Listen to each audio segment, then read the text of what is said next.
ఏపీలో ఎన్నికలు ముగిసే వరకు ఒక లెక్క ఆ తర్వాత మరో లెక్క అన్న విధంగా ఉంది రాజకీయ వాతావరణం. ఎన్నికల ప్రచారంలో వైసీపీ అధినేత జగన్మోహన్ రెడ్డి చంద్రబాబు నాయుడును ఎంత టార్గెట్ చేశారో అంతకు మించి పవన్ కళ్యాణ్ను టార్గెట్ చేశారు. ఒక దశలో పవన్ వ్యక్తిగత జీవితం పైన తీవ్ర విమర్శలే చేశారు. అందుకు దీటుగానే పవన్ సమాధానం చెప్పారు. ఉప్పు నిప్పుల జగన్ వర్సెస్ పవన్ తీరు సాగింది. ఎన్నికలు ముగిసిన తర్వాత సీన్ పూర్తిగా మారిపోయింది. ఎందుకిలా?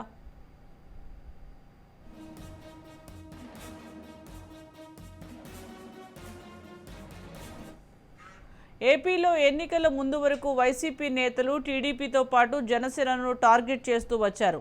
ఇదంతా గమనించిందే. పవన్ వ్యక్తిగత జీవితం గురించి చాలా విమర్శలు చేశారు. దత్తపుత్రుడు అనే పదాన్ని జగన్ అయితే విపరీతంగా ప్రయోగించాడు. వైసీపీ వాయిస్ వినిపించే చిన్న నాయకులు కూడా ఈ విషయంలో తీవ్ర విమర్శలే చేసేవారు. కారణం ఏదైనా పవన్ వెనుక బలంగా నిలిచిన తన సామాజిక వర్గం పూర్తిగా వైసీపీకి దూరమైంది.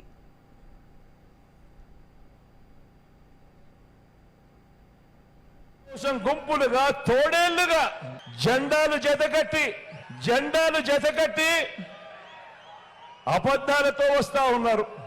జెండాలు జతకట్టడమే వారి పని, ప్రజల గుండెల్లో గుడి కట్టడమే మీ జగన్ చేశాడు కాబట్టి అని కూడా ఈ సందర్భంగా గర్వంగా చెప్తా ఉన్నా. ఈరోజు నేను చెప్తా ఉన్నా, ఇంత మంచి జరిగింది కాబట్టి ప్రతి గుండెలోనూ మీ బిడ్డ ఉన్నాడు. ఒక్కడి మీద ఎంతమంది దాడి చేస్తా ఉన్నారో చూడండి. ఒక చంద్రబాబు నాయుడు గారు, ఒక దత్తపుత్రుడు, ఒక బీజేపీ, ఒక కాంగ్రెస్, వీళ్ళందరికీ తోడు కుట్రలు కుతంత్రాలతో ఈరోజు రాజకీయాలు ఈ ఒక్క జగన్ కోసం, ఒక్క జగన్ను వ్యతిరేకించడం కోసం ఇంతమంది ఏకమవుతా ఉన్నారు అనంటే ఆలోచన చేయమని అడుగుతా ఉన్నాను. మేనిఫెస్టోలో చెప్పిన ప్రతి హామీని కూడా నెరవేర్చకపోయింటే మరి ఇంతమంది తోడేళ్ళు, ఇన్ని కుట్రలు, ఇన్ని మోసాలు, ఇన్ని జెండాలు జతకట్టి కేవలం ఒకే ఒక్కడి మీద ఇంతమంది వస్తా ఉన్నాను. పవన్ కళ్యాణ్ ఫక్తు పొలిటీషియన్ కాదు. రాజకీయంగా కూడా ఎవరితో వైరాలు లేవు. పవన్ పై విమర్శలు దాడితో అతనిలో పట్టుదల పెంచింది కూడా వైసీపీని. ఆ పట్టుదల ఎంతలా పెంచిందంటే తక్కువ సీట్లు తీసుకుని అయినా పొత్తుకు సిద్ధపడేటట్లుగా మొత్తానికి వైసీపీని ఓడించాలి అన్న ఏకైక అజెండాతోనే 2024 ఎన్నికల్లో పవన్ బరిలోకి దిగారు. అలా తాను అనుకున్న లక్ష్యాన్ని ఆయన నెరవేర్చుకుని పొలిటికల్ హీరోగా నిలిచారు. 2019 ఎన్నికల్లో పవన్ పోటీ చేసిన 2 సీట్లలో ఓడిపోయారని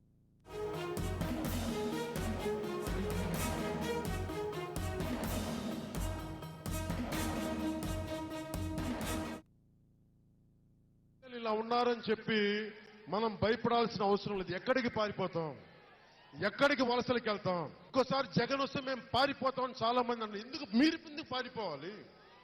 మీ నేల ఇది, మీ నేల ఇది. జగన్ని పారిపోయేలా చేయండి. మీరెందుకు పారిపోతానంటారు? జగన్ని పారిపోయేలా చేయండి, వైసీపీని తరిమి కొట్టేలా చేయండి. మీరెక్కడికి పారిపోతారు? మీరు పారిపోకండి, నిలబడి ఉండండి. నేను ఇక్కడే ఉన్నాను. సో ఏం చేద్దాం మరి? 2024 ఎన్నికలకి మనం ఏం చేద్దాం మీరు చెప్పండి. ఆంధ్రప్రదేశ్లో అరాచకం ఆగాలంటే ఏం చేద్దాం? అభివృద్ధి జరగాలంటే ఏం చేద్దాం? అరాచకం ఆగాలి అంటే జగన్ పోవాలి, అభివృద్ధి జరగాలి అంటే జగన్ పోవాలి, జనం బాగుండాలంటే జగన్ ప్రభుత్వం పోవాలి. 2019 ఎన్నికల్లో పవన్ పోటీ చేసిన 2 సీట్లలో ఓడిపోయారని, ఆయన ఏమీ చేయలేరని వెటకారం చేసిన వైసీపీ నాయకులకు దిమ్మ తిరిగే జవాబిచ్చారు ఓటర్లు. ఎన్నికలు ముగిశాయి, కూటమి అధికారంలోకి వచ్చింది. అంతా అనుకున్నట్లుగా జనసేన మాత్రం జగన్ మీద విరుచుకుపడటం లేదు. ఆయన తనకు ఉన్న అపరిమితమైన అధికార బలం చూసుకుని వైసీపీని టాప్ 2 బోటం నేతలను తులనాడటం లేదు. ఒక విధంగా చెప్పాలి అంటే పవన్ ఎంతో హుందాగా సంయమనం పాటిస్తూ వస్తున్నారు. పవన్ కళ్యాణ్ హుందాతనం గమనించిన వైసీపీ తన తీరు కూడా మార్చుకున్నట్లు కనిపిస్తోంది. అధికారంలోకి వచ్చినప్పటి నుంచి పవన్ను ఒక్క మాట అనడం లేదు. ఆయన మీద చిన్నపాటి విమర్శ కూడా చేయడం లేదు. పవన్ వైపు నుంచి కూడా ఏ విధంగానూ ప్రతీకార రాజకీయాలు లేవు. దాంతో జనసేనను పక్కన పెట్టి వైసీపీ తన రాజకీయాన్ని, తన యుద్ధాన్ని టీడీపీ మీదనే కొనసాగిస్తోంది. కడుపు మండిన వాళ్ళు ఈ అన్యాయాన్ని చూడాలనుకునే వాళ్ళు, చూడకూడదు అని అనుకునే వాళ్ళు ఆ దాడి జరిగిన పరిస్థితుల్లో, ఆ తోపులాటలో, ఆ తొక్కిసలాటలో తెలుగుదేశం పార్టీ ఆఫీసు మీద కొద్దో గొప్ప రాళ్ళు పడిండొచ్చు. నేను అడుగుతా ఉన్నా, ఆ జరిగిన ఘటనను ముఖ్యమంత్రిగా నన్ను అన్నా కూడా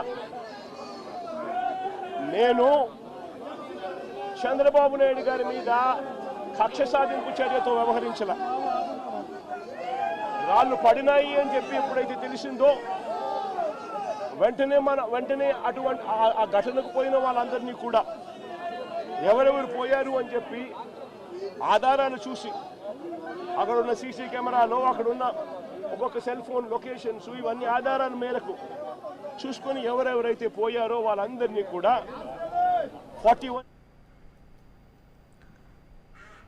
టీడీపీ కూటమిలో 3 ప్రధాన పార్టీలు ఉన్న జనసేన, బీజేపీలను సైడ్ చేసి టీడీపీని చంద్రబాబునే వైసీపీ టార్గెట్ చేస్తోంది. చంద్రబాబునే వైసీపీ చూస్తోంది. తనపైనే అస్త్రశస్త్రాలు ప్రయోగిస్తోంది. పవన్ లేకుండా బాబుని ఢీకొట్టడం వెరీ ఈజీ అనుకుంటుందా? ఏ రోజుకైనా బాబు నుంచి పవన్ వేరుపడతారని భావిస్తోందా? బాబుని కార్నర్ చేయడం ద్వారా జనసేన మీద సాఫ్ట్ కార్నర్ని ప్రదర్శిస్తుందా? క్లారిటీ అయితే లేదు. ఏపీలో మాత్రం జనసేన వర్సెస్ వైసీపీ అన్నదే లేకుండా పోయింది.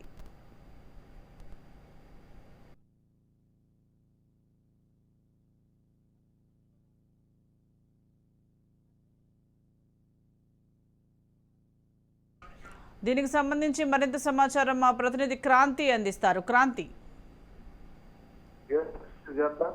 ఏపీలో ఎన్నికలకు ముందు వైసీపీ వర్సెస్ జనసేనగా సాగింది. ఎన్నికల అనంతరం 2024 ఎన్నికల అనంతరం తాజాగా ప్రస్తుతం వైసీపీ ఘోరంగా ఓటమి పాలైన తర్వాత వైసీపీ జనసేనని టార్గెట్ చేయడం అనేది పూర్తి స్థాయిలో తగ్గిన కూడా చెప్పుకోవచ్చు. దానికి కారణం గతంలో ఏదైతే 2019 ఎన్నికల్లో పవన్ కళ్యాణ్ 2 సార్లు పోటీ చేసి ఓడిపోవటం, అక్కడ పెద్ద ఎత్తున 2019 నుంచి 24 వరకు కూడా జగన్ నుంచి కింద స్థాయి కార్యకర్త వరకు కూడా అటు పవన్ కళ్యాణ్ ని దత్తపుత్రుడు అనే దానికి పెద్ద ఎత్తున పదాన్ని ఉపయోగించి అటు వైసీపీ నేతలంతా కూడా జనసేన అధ్యక్షుడు పవన్ కళ్యాణ్ ని దత్తపుత్రుడు అనే పేరుతో ఎక్కువ పాపులర్ గా పిలవడం అనేది కొంత కాపులు, అదేవిధంగా రెడ్డి సామాజిక వర్గానికి సంబంధించి కూడా వైసీపీ నుంచి దూరం చేసేందుకు ఈ పవన్ కళ్యాణ్ టార్గెట్ చేయడమే కారణం అంటూ కూడా కొంత విశ్లేషణలు అయితే వస్తున్న నేపథ్యంలో తాజాగా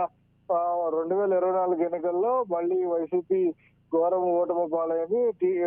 కూటమి ప్రభుత్వం అధికారంలోకి వచ్చిన తర్వాత ప్రధానంగా కూటమిలో 3 పార్టీలు టీడీపీ, జనసేన, బీజేపీకి సంబంధించి 3 పార్టీలు ఉన్నప్పటికీ కూడా వైసీపీ అధ్యక్షుడు జగన్ కావచ్చు, అదేవిధంగా వైసీపీ నేతలు కావచ్చు, పూర్తి స్థాయిలో టీడీపీ నేతలు, అదేవిధంగా టీడీపీ అధ్యక్షుడు సీఎం చంద్రబాబునే టార్గెట్ చేస్తూ విమర్శలు చేస్తున్న పరిస్థితి ఉంది.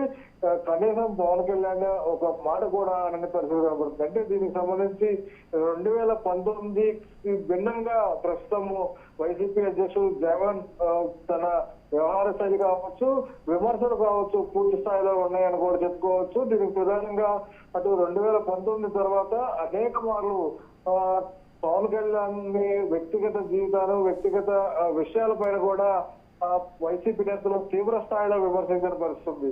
అయినప్పటికీ కూడా అదే స్థాయిలో పవన్ కళ్యాణ్ కూడా అటు జగన్ ని కూడా విమర్శించారు. దానికి ధీటైన సమాధానం కూడా పవన్ కళ్యాణ్ చెప్పిన పరిస్థితుంది. దానిలో భాగంగానే అనేక సార్లు అనేక విమర్శలు అటు జగన్ పవన్ ని దత్తపుత్రుడు అనడం కావచ్చు, అదేవిధంగా జగన్ కు సంబంధించి పూర్తి స్థాయిలో పవన్ కళ్యాణ్ ని టార్గెట్ చేసుకుంటా గత ప్రభుత్వ పాలన సాగిందని కూడా చెప్పుకోవచ్చు. అయితే తాజాగా కూటమి ప్రభుత్వం ఏర్పడిన తర్వాత పవన్ కళ్యాణ్ కూడా అదే స్థాయిలో వైసీపీ టార్గెట్ చేశారని భావించినప్పటికీ కూడా అదే ఇవి లేకుండా పూర్తి స్థాయి హుందాతనంగా పవన్ కళ్యాణ్ వ్యవహరిస్తున్నారు.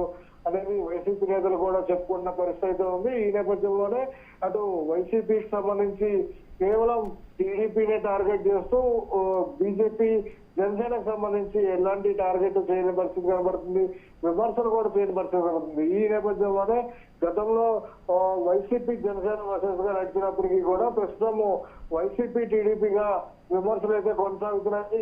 ఇటు వరదల విషయంలో కావచ్చు, పూర్తి స్థాయిలో పెద్ద ఎత్తున ఇటు ప్రభుత్వంలో కూటమి ప్రభుత్వం ఉన్నప్పటికీ కూడా కేవలం టీడీపీ అధ్యక్షుడు చంద్రబాబునే టార్గెట్ గా చేసుకుంటూ జగన్ విమర్శలు చేశారు. అదేవిధంగా వైసీపీకి సంబంధించిన మాజీ మంత్రులు కావచ్చు, వైసీపీ నేతలు కూడా పెద్ద ఎత్తున విమర్శలు చేస్తున్న పరిస్థితుంది. దీనిలో భాగంగానే అటు జనసేన అధ్యక్షుడు పవన్ కళ్యాణ్ కి సంబంధించి ఎలాంటి విమర్శలు చేయని పరిస్థితి కనబడుతుంది.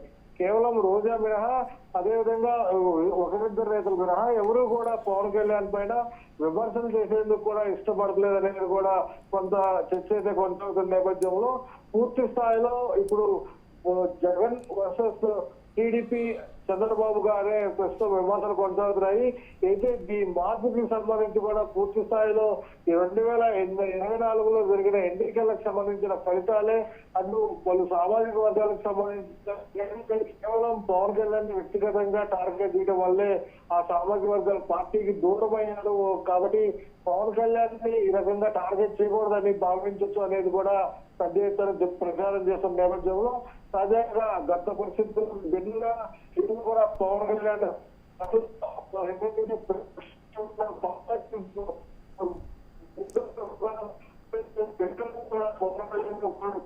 వ్యవహార శైలి కావచ్చు, తన కార్యక్రమాలు కావచ్చు రైట్ వెళ్తున్న పరిస్థితి ఉంటుంది. Right, thank you Kranti.